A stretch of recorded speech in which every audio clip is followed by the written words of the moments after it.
So you're watching this because regardless of what everybody is saying online, regardless of what your uncle Cletus is telling you, you are moving forward with buying a home in the next few months. You are crazy. And I hope that you're watching this already knowing that your monthly payment should be based off your net income, based off your budget, not what your lender is just telling you to qualify for. Right? I hope you have not only your emergency funds saved up apart from your housing funds, but maybe you have a general fund started for like potential housing repairs and renovations and stuff like that. So that's not for you. That's hopefully stuff that you already have taken care of, because if you buy your home within your budget means, like 25% of your net income around there, you should be able to survive any potential downturns or upturns of the market. Okay, so that's not what we're going to talk about today. In today's video, we're going to talk about how to not overpay for a house. Now, some of you guys might laugh and say, well, don't buy this market. Okay, we're here for more of the optimist, right? Like, hey, I get it. Houses may go down, but I just don't want it to go down as much, right? So we're talking about that. And if the market stays the same or goes up, then you buying an underpriced listing benefited you greatly, right? So let's get to it. First things first, we're just going to pull up a random search on the MLS here. We are going to randomly pick an area. And the reason why we're using Phoenix, Arizona, ladies and gentlemen, is because this is the MLS I have access to, because I am a real estate agent in this area. For you, this may be done with your realtor, or just do it online in any other search. That's fine. I'm picking up this North Phoenix area, just a super general house search. We're going to do a 4-bedroom, 2-bath, over 1,400 square feet, 2-car garage, under $500,000. Let's reduce that to 3-bedroom so it can get a little more. Okay, 22 options. Okay, now that we have the houses pulled up, the first thing we need to do is we need to verify what the actual values are going on in the specific area first. Like, how are we going to know what's overpriced, underpriced, at price? We don't have a clear understanding of the market trends. Now, this part may be a little difficult on your own. It is possible, but you may need some intervention from either an agent, or maybe you yourself has to buy access to some data. But it is very possible for you to know this on your own, or just simply have a conversation with someone who might know this. But first, we need to figure out a few things. We need to figure out what the average value for the houses are right now in a certain area that you're looking in. And we need to find out what the median value is. And we need to know what the basically price charts are. For this specific area, it looks like it's 2 zip codes we're focusing on. We're focusing on 853. Oh, it looks like it's just primarily 85308. So we'll focus on just that. So in my example, I have access to data, so I can do this. So I'm going to specifically just focus on 85308. And I want to see what's going on with the price trends. Like, is it going up? Is it going down? What's going on? And this, we're going to look at both the average and we're going to look at the median, right? And I'll tell you why in a bit. So here we have 85308. We're going to kind of focus in the last few years. And it looks like it's following the very common trend of a price increase, the top being the summer 2022, drop and then an increase. This is probably caused by one house that just sold for a lot of money recently. So we're not going to look at like, it kind of sucks that this happened. So I'm going to try to get rid of that. I'm just going to put like max 3,000 square feet. So we can get rid of that house that sold there. Not perfect. There you go. Much more better data. So what we're going to do is we can draw like an imaginary line, like going like this, right? So we can see that it looks like it's pretty much maintaining values. Now, of course, this could change, but looking at the data that I'm looking at now, it seems like a house that was purchased in September 2022 after the price reduction should be worth about the same. It looks like it's maintaining values pretty well. And this is pretty alarming. And this is why I always tell you, always analyze local market data. It's much more valuable to do that than listen to some guy on YouTube giving you the whole market data. The Redfin just announced that the market's about to dump on you and stuff like that, right? Let's look at individual market data. One zip code to the other zip code can be vastly different. Next, we're going to do is we're going to look at the median monthly. We're going to do 85308. There you go. We're going to focus only on single family residence, which I should have done that with the other one as well. Let's see, take that off. SFR, only 85308.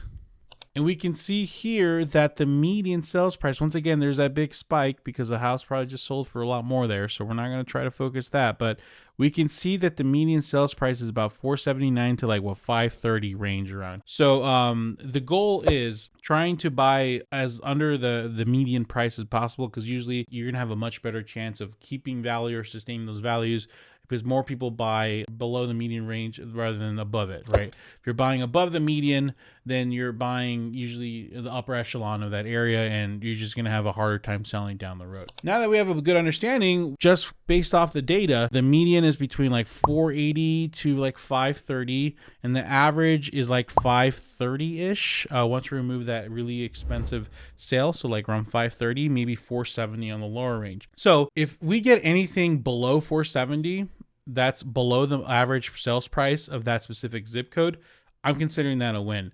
So let's go back to the house search now. And I'm not even going to look at anything above 470. I'm going to literally just take it off. Now, for you guys, this is what if Javier, what if the house of my dreams was 474? What if the house of my dreams was 490? Okay, if you want to go get a realtor Andy that's going to go and just try to, what if you need another bedroom? Like, that's fine. We're trying to save you money here, okay? We're trying to get you in a good position so not only your current self, but your future self will thank you. So let's not worry about the what ifs and the what Realtor Andy's telling you should do.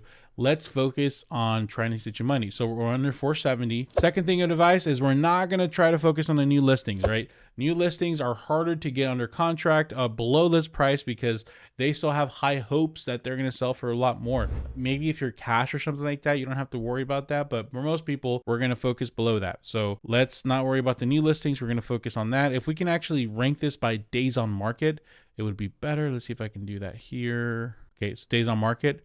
I'm going to see if I can find something that's been toasted a little bit, right? I like my toast not like completely dark, and I don't like it too light too, where it's still like, oh, I like it a little toasted, or I like that butter to kind of, let it cool a little bit, put that butter on there so it still comes off white. Like, let's see if we can find something that's a little toasted so we can see the sellers maybe a little desperate, little stress. Like, I like a little seller, a little stress seasoning on top.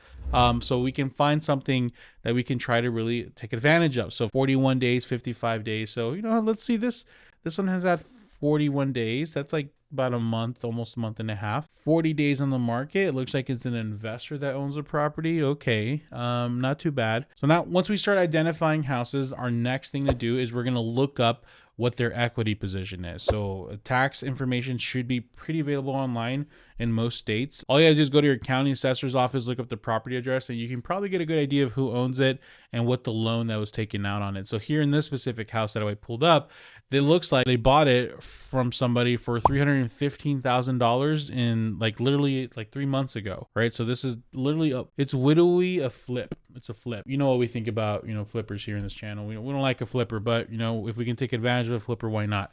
So they spent $340 on it, I think it was, and they're trying to sell it for $450, and now it's reduced to $430. So who knows how much work they put in, but quite frankly, it's not our problem. The next advice of you is we're not going to get emotionally invested, okay? We're not going to go and fall in love with houses or like, oh, what did they do to it? We're going to look at this as a transaction, okay? We're homegrown homies here. We're not going to go and start crying over, oh, our babies are going to raise here. Our babies are going to get raised, and it doesn't matter what house it, okay?